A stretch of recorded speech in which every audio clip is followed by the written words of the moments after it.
안녕하세요. 오늘은 수십 년간 하늘의 제왕이었던 보잉, 그리고 그 아성을 무너뜨린 유럽의 에어버스 이야기를 해볼까 합니다. 네, 정말 흥미로운 주제죠. 현재 전 세계 항공기 중 무려 76%가 이 두 회사 제품이라고 하는데요. 어떻게 이런 역전극이 벌어졌을까요? 저희가 오늘 살펴볼 CNBC 분석 자료가 그 답을 찾는 데 도움을 줄 것 같습니다. 네, 이 자료를 보면 팬데믹 시기에도 에어버스는 꾸준히 흑자를 냈다고 하죠. 맞습니다. 반면에 보잉은 2018년 이후로 계속 수익을 내지 못하고 있어요. 그 차이가 크네요. 특히 미래 수주량, 그 백로그를 보면요. 그렇죠. 에어버스가 8,700대 이상인데 보잉은 5,600대 수준이니까요. 이건 뭐 단순히 숫자가 아니라 수십억 달러의 미래 수익 차이를 의미하는 겁니다. 거의 뭐 13년치 일감 차이라고 하던데 대단하네요.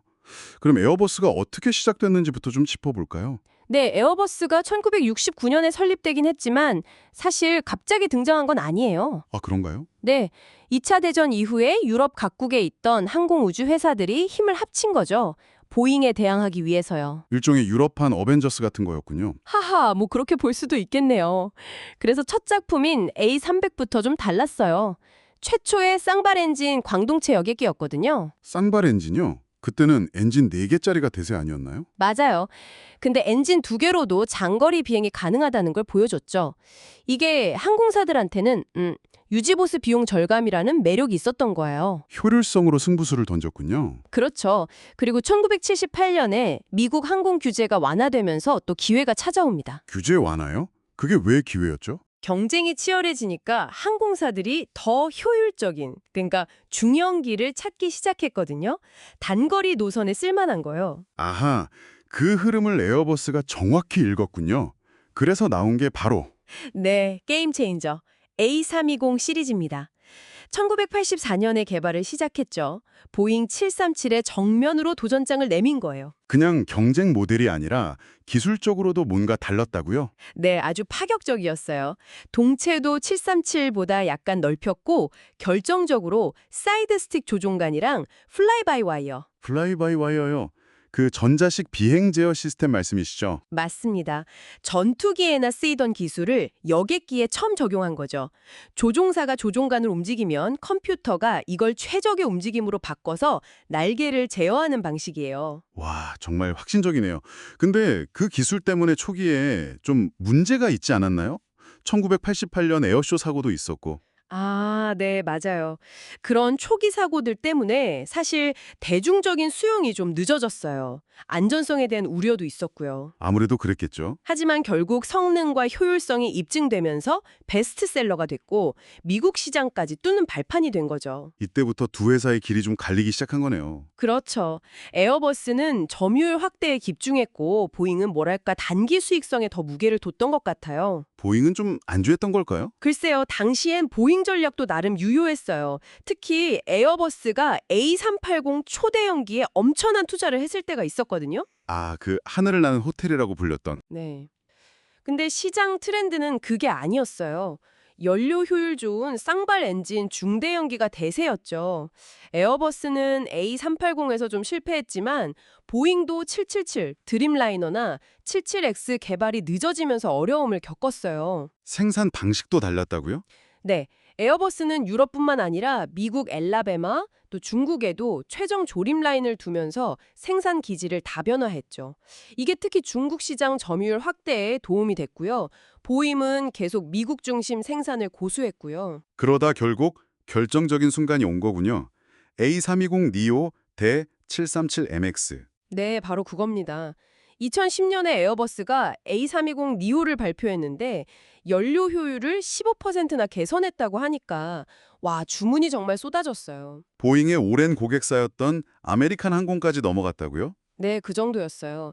결국 2019년에는 A320 제품군 누적 주문량이 737을 넘어섰죠. 보잉은 부랴부랴 737MX로 대응했지만 결과가 너무 안 좋았죠. 정말 비극이었습니다. 2018년, 2019년에 연달아 737MX-8 추락 사고가 있었잖아요. 346명이나 희생됐고요. MCAS라는 자동 실속 방지 시스템 결함 문제였는데 네, 기억납니다. 정말 끔찍했죠. 이 사고로 보잉은 정말 큰 타격을 입었어요. 신뢰도 문제, 장기간 운항 중단, 팬데믹까지 겹치면서 120억 달러 손실을 봤다고 하니까요. 게다가 2024년에는 또 737MX9 동체 패널 문제까지 터졌고요. 생산량도 제한받고 있죠, 지금. 맞습니다. FAA에서 제한을 걸었죠. 이런 상황에서 에어버스는 특히 A321 니오 모델이 뭐랄까 자료 표현대로 absolutely crushing it, 시장을 완전히 압도하고 있는 거죠. A311 리오가 그렇게 인기가 많은 이유가 뭔가요? 보잉 경쟁 모델 그러니까 MX9이나 아직 인증도 못 받은 MX10보다 항속거리도 더 길고 승객도 더 많이 태울 수 있거든요. 현재 보잉 라인업에는 A321 니오랑 제대로 경쟁할 만한 기종이 없어요, 사실상. 아, 보잉으로서는 정말 뼈 아프겠네요. 그렇죠. 에어버스 백로그의 72%가 A321 니오라고 하니 뭐 말 다 했죠. 심지어 보잉 전 CEO가 2030년대 중반까지 신기종 없다고 발표하면서 오히려 A321 니오 판매를 도와준 셈이 됐어요. 물론 에어버스도 요즘 공급망 문제나 엔진 결함 이슈가 있긴 하죠. 네, 없는 건 아닙니다. 프렛 앤 휴트니 엔진 리컬 문제도 있었고요. 그래도 2025년 말까지 820대 인도를 목표로 하고 있으니 보잉보다는 상황이 나은 편이죠. 보잉은 정말 숙제가 많아 보이네요.